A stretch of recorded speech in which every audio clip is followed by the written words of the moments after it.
Bismillahirrahmanirrahim. Assalamualaikum warahmatullahi wabarakatuh. Waalaikumsalam warahmatullahi wabarakatuh. Alhamdulillah. Alhamdulillahilladzi amarna bil ittihadi wal i'tisabi bihablillahil matin. Asyhadu an la ilaha illallah wahdahu la syarika lah. Iyyahu na'budu wa iyyahu nasta'in. Wa asyhadu anna Muhammadan 'abduhu wa rasuluhu la nabiyya wa la rasula ba'dah.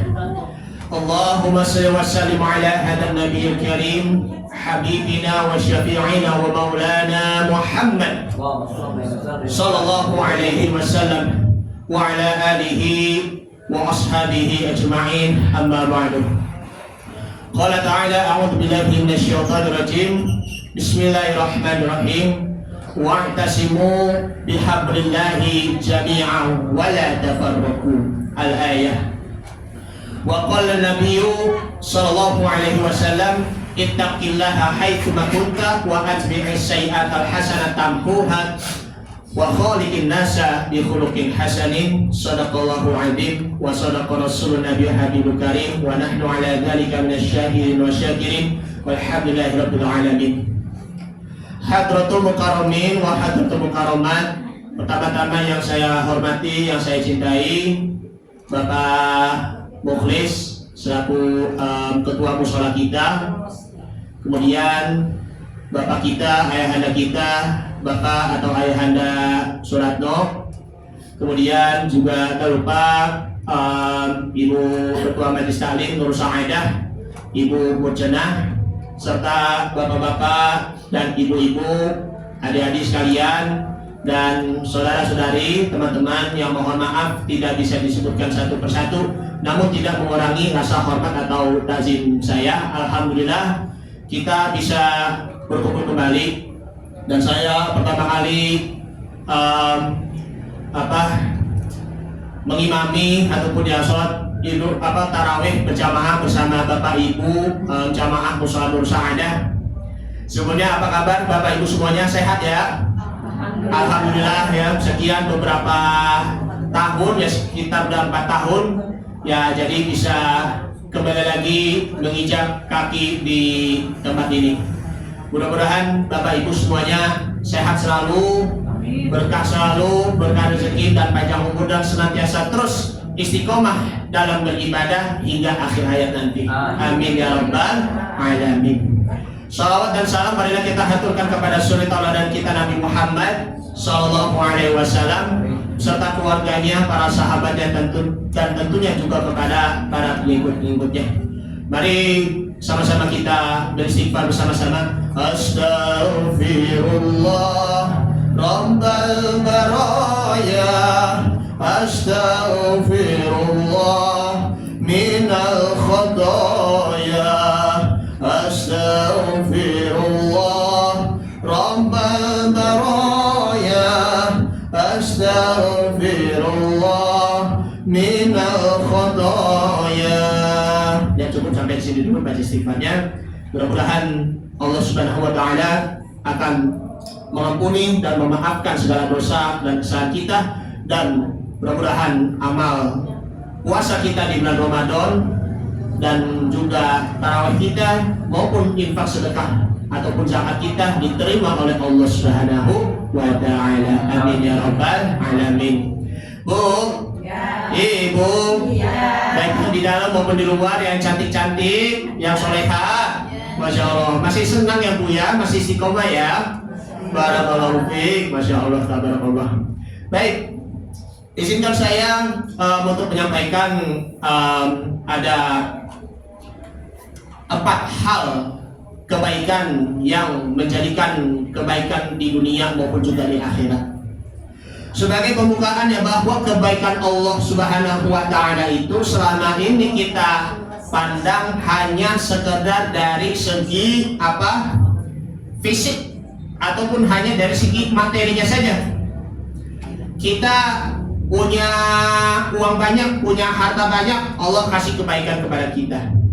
Kita punya tanah yang luas ataupun sawah yang luas, ya, ataupun kita punya usaha ataupun pabrik-pabrik yang begitu amat banyak, Allah itu kasih kebaikan kepada kita. Pertanyaannya, apakah kebaikannya itu hanya sampai di situ saja? Tidak cukup. Karena Allah Subhanahu wa Ta'ala masih banyak memberikan kebaikan kepada kita yang non materinya, sebagaimana tertera di dalam hadis Nabi Muhammad SAW, bahwa Nabi bersabda, yaitu u'tiya faqad u'ni arba'atun man u'tiyahunna faqad u'tiya khairat dunya wal akhirah. 4 hal yang akan diberikan kepada siapapun seseorang, maka dia itu akan mendapatkan kebaikan di dunia dan di akhirat. Yang pertama adalah kita harus mempunyai qalban syakiran, mempunyai hati yang senantiasa pandai bersyukur. Kenapa demikian kita harus pandai bersyukur? Karena dengan rasa pandai bersyukur di sini itu memang mencapupnya sangat luas sekali. Alhamdulillah, Allah masih memberikan panjang umur kepada kita, sehingga kita bisa bertemu lagi di bulan suci Ramadan. Alhamdulillah, Allah masih memberikan kesempatan kepada kita untuk kembali lagi beribadah. Dan juga alhamdulillah, Allah masih saja memberikan nafas yang panjang untuk kita semuanya. Tidak hanya sekedar alhamdulillah saya udah punya mobil, betul gak? Alhamdulillah saya udah punya tanah yang luas, punya sawah yang begitu banyak, begitu. Tetapi pertanyaannya adalah, apakah kenikmatannya itu hanya sesaat ataupun abadi saja? Sesaat. Mohon maaf, orang-orang yang kaya ya punya harta yang banyak tetapi hatinya sempit, betul gak? Betul kan? Masih mending orang miskin tetapi hatinya kaya, hatinya lapang, itu pun juga masih alhamdulillah. Hatinya lapang tetapi rumahnya itu sempit, itu masih mending dibandingkan dengan rumahnya yang luas tetapi hatinya itu sempit.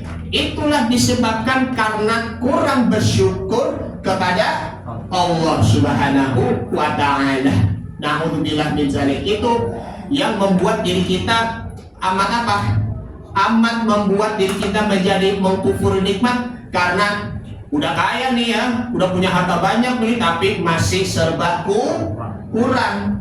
Makanya manfaatkan harta kita dengan cara bersedekah.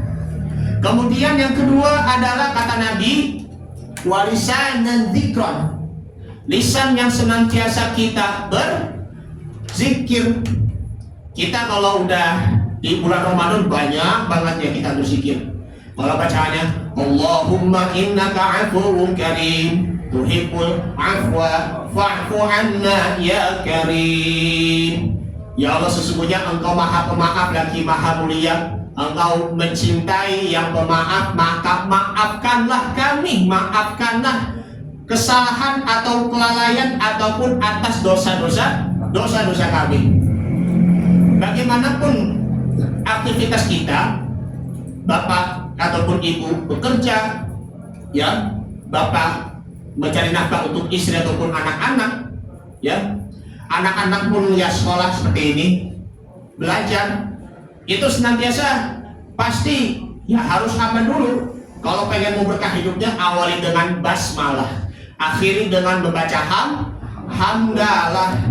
Ya, mau bekerja baca bismillah, mau belajar baca bismillah. Terus mau mulai usaha dengan membaca bismillah. Karena dengan membaca bismillah ini, insya Allah ada nilai pahalanya.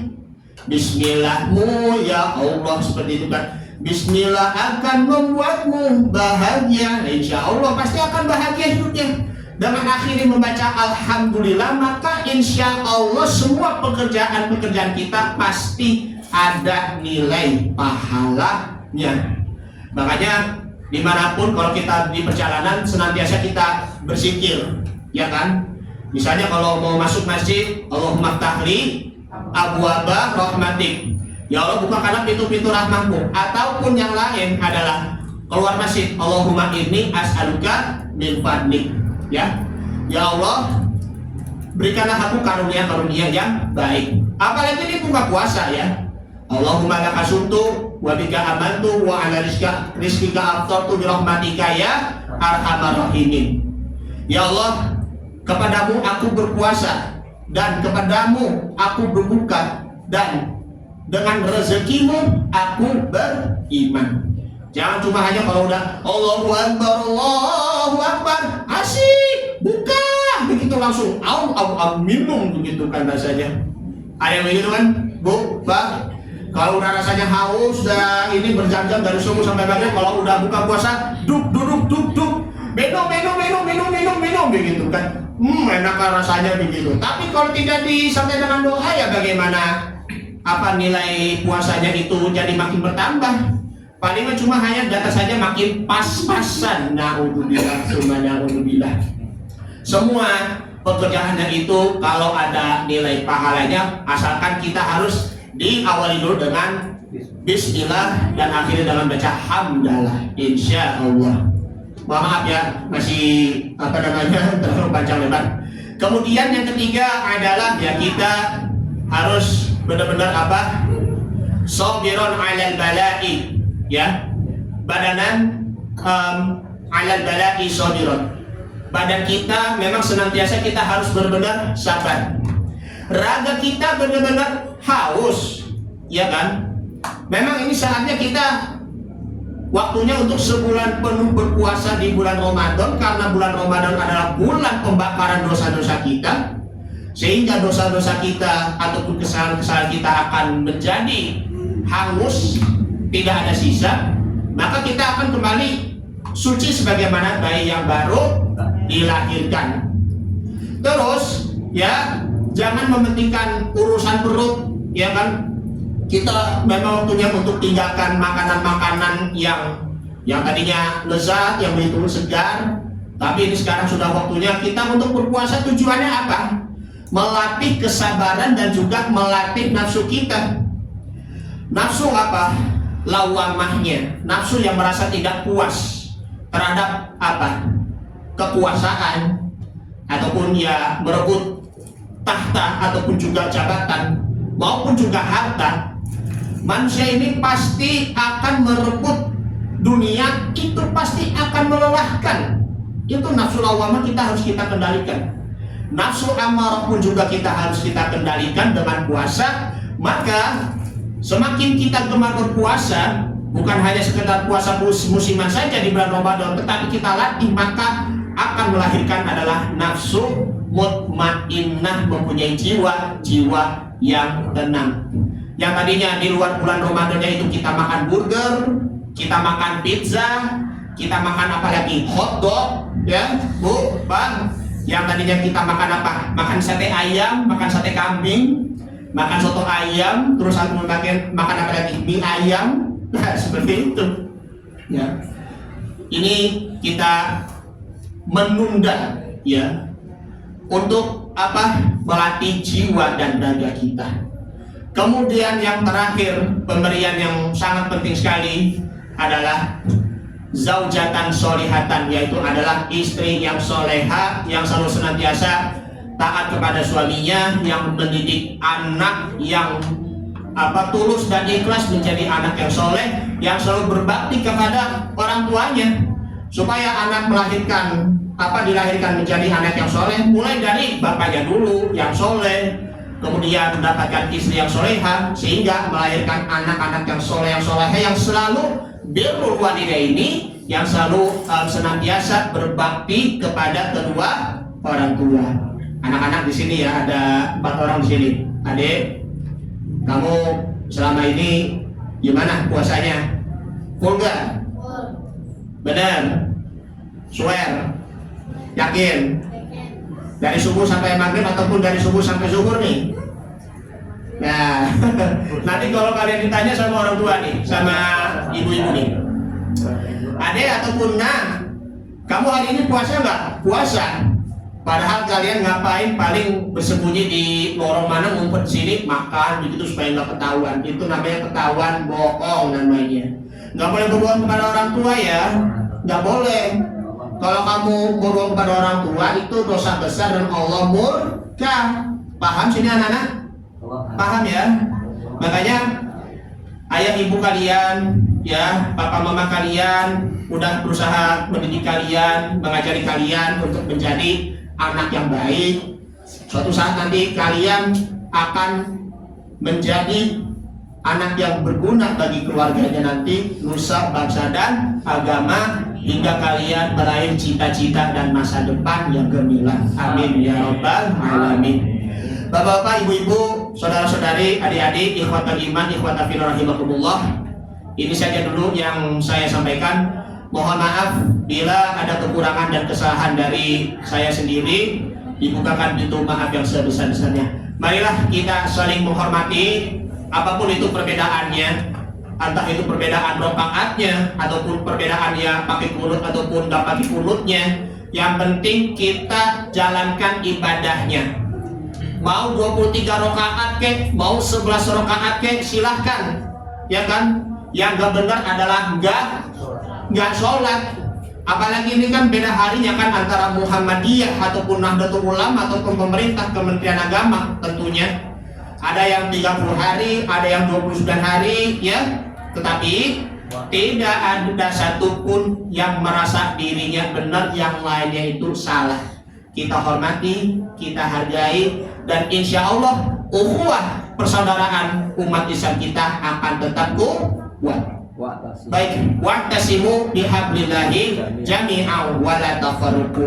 Maka hendaklah kalian untuk bersatu kembali dengan tali Allah Subhanahu wa taala, wa la tafarraqu, janganlah engkau berpecah belah.